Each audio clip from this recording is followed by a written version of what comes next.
안녕하세요, 맘미입니다. 오늘은 전에 제가 올렸던 한국어 공부에 대한 영상을 많은 분들이 봐주셔가지고 이번에 또 한국어 공부에 관련되는 콘텐츠를 한번 찍어보려고 이렇게 카메라를 켰습니다. 진짜 그 영상을 이렇게나 많은 분들이 봐주실지 모르고 올렸는데 많은 분들이 봐주시고 반응도 괜찮은 것 같아서 정말 감사드립니다. 그래서 오늘 주제는 실제 한국어 공부법과 자격증형 공부법의 차이점에 대해서 얘기를 할 겁니다. 왜 이런 주제를 가져왔냐면은 바로 한마디로 제가 경험했었기 때문이죠. 일단 우선 시작하기 전에 실용적인 공부법에 대해서는 아까 제가 말씀드렸던 한국어 공부법 1 전에 올렸던 영상을 참고해주시면 좋을 것 같고요. 그 주소도 더보기란에 적어 넣을 테니까요. 그거를 참고해주세요. 그러면 바로 시작해볼게요.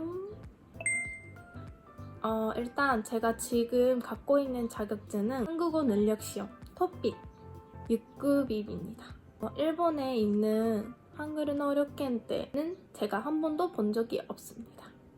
그래서 제가 이번 영상에서 말씀드릴 수 있는 거는 한국어 능력시험 토픽을 바탕으로 한 이야기라는 것만 이해를 해주시면 감사하겠습니다.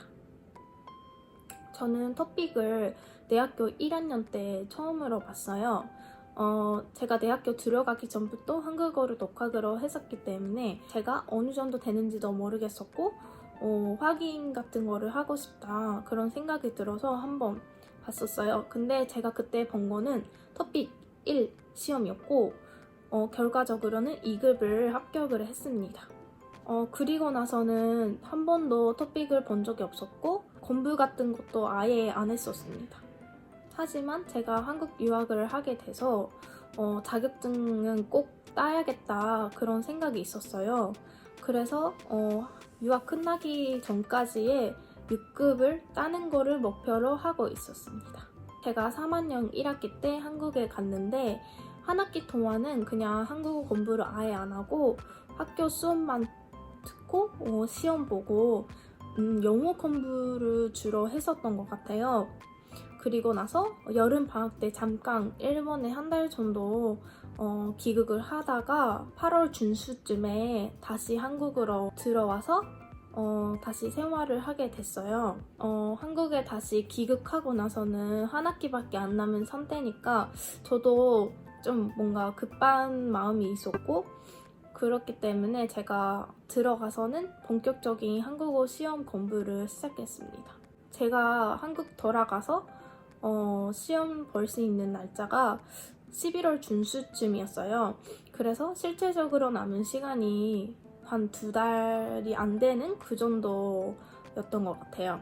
그러면 그 남은 2달이 안 되는 시간은 제가 뭐를 했는지 어떻게 공부를 했는지에 대해서 조금 얘기를 해보도록 할게요. 첫 번째로 인터넷에 올라와 있었던 기출문제를 한번 풀어봤어요.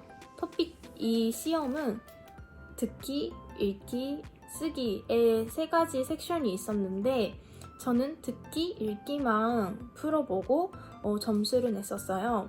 그러다가 깜짝 놀랄 정도의 결과가 나와버렸는데 그 당시 한 번도 공부를 해본 적이 없었던 저는 토픽 2를 봤을 때 결과적으로 듣기와 읽기의 점수가 3급에서 4급 그 정도였던 기억이 지금도 납니다.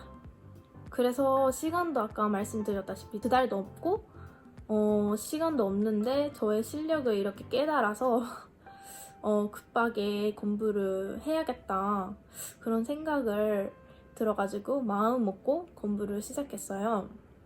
그리고 나서 두 번째 제가 지금 책을 버려가지고 없는데 여기 이 책을 있잖아요. 이 책을 사서 기출문제를 풀어봤어요. 여기 안에 2번 정도 들어가 있었던 것 같은데 그거를 풀고 이거는 한국 가기 전에 일본에서 미리 사놨던 책이었어요. 이 책이 어떤 방식이고 일본어 해석까지 있고 모르는 단어, 표현, 중요한 것들을 다 한 번에 볼 수 있었던 책이었어요. 근데 솔직히 말하면은 이 안에 있는 모든 것들을 제가 외우지를 못했었고, 하지만 쓰기 문제 같은 경우에는 이 안에 어떤 방식으로 써야 되고 이런 표현을 써야 된다, 약간 이런 자세한 것들까지 들어가 있어가지고 큰 도움이 됐었어요. 그리고 이 책 안에 있는 기출문제를 다 하고 나서 세 번째로 한 거, 인터넷에 올라와 있는 풀어본 적이 없는 기출문제를 풀어보기입니다. 이 공부를 하면서 저는 기출문제를 푸는 중요성을 엄청 느꼈는데요. 시험 전까지 합쳐서 아마 5개 이상의 기출문제를 풀었던 것 같아요. 그러면 제가 기출문제를 풀면서 했던 순서인데, 기출문제 하나를 풀고 나면은 점수를 내고 복습을 꼭 해야 되는 그런 순서였는데, 제가 실제로 썼던 노트북이 있는데 저는 시간이 걸려더라도 이런 방법을 했었어요.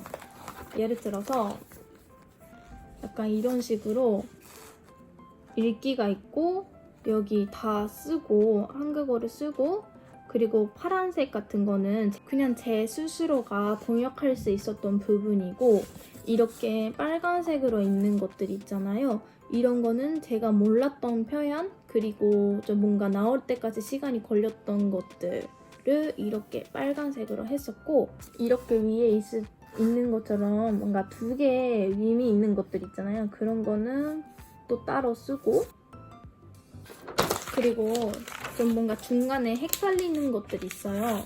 그런 것들은 위에다가 이렇게 써놨고, 모르는 표현에는 노란색으로 이렇게 마크를 했는데 약간 이렇게 딱 봤을 때 눈에 보이잖아요. 그러면 이 단어만 보는 것보다 이 문장 자체를 이렇게 읽으면서 보는 거를 연습을 했었어요.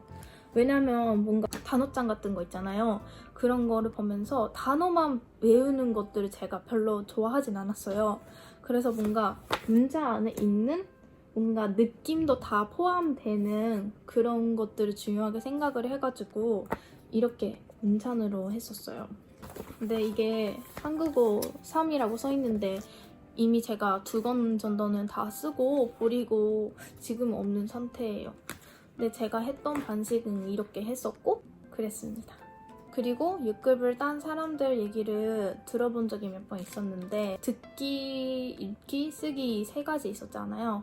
그러면 듣기랑 읽기 2개를 거의 만점을 하고 쓰기를 덜 점수를 뭔가 내고 합격을 한 사람이 많다고 들었었어요.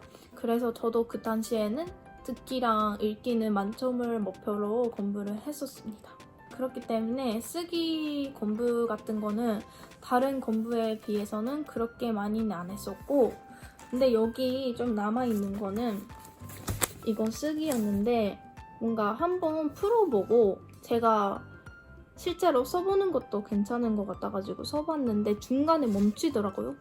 안 되는 거예요. 그래서 정답으로 나와 있는 것들을 이렇게 써보고 뭔가 반식을 외웠던 것 같아요. 이런 순서로 쓰면 되는 거구나, 약간 이런 거를 배웠던 것 같아요. 이렇게 2달 안 되는 시간 동안 제가 할 수 있는 거는 거의 다 하고 실제로 11월 중순쯤에 시험을 봤습니다. 여기에 실제로 시험 성적표가 있는데 날짜를 보면은 11월 18일이라고 써있네요. 이때 봤습니다. 이렇게 점수가 있는데 듣기가 100점이었고 쓰기가 70점, 그리고 읽기가 94점이었고 합쳤을 때 264점으로 6급을 탔습니다. 근데 저는 시험을 보고 나서 쓰기가 엄청 걱정했었는데 점수가 생각보다 괜찮게 나와가지고 좀 그나마 다행이었어요. 네, 이렇게 제가 실제로 했던 방법과 결과를 이렇게 영상으로 담아봤는데 조금이라도 도움이 됐었으면 좋겠고요. 오늘도 봐주셔서 너무너무 감사하고요. 우리는 다음 영상에서 다시 만나요.